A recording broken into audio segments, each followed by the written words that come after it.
Oy. Otasın güzeli. Meleğim. O kızım. O güzelim. Oy can. Pişt. Pişt. Pişt. Otasının güzeli. Otasının meleği. Otasının bir tanesi. Otasının iki tanesi. Otasının hayatı. Otasının güzeli. Otasının hayatı.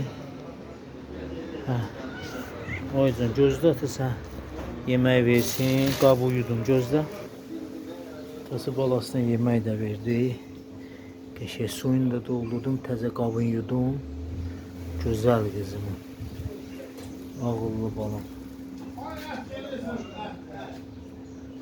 Kızım yer. Dedim oradan balama da verin. Neyse. Güzel kızıma da verdim. Gedim oradan balası aparmışam oradan kafeye, restorana. Gedim ona da orada veririm inşallah. Güzel balam, nuş olsun hayatım. Dözəli.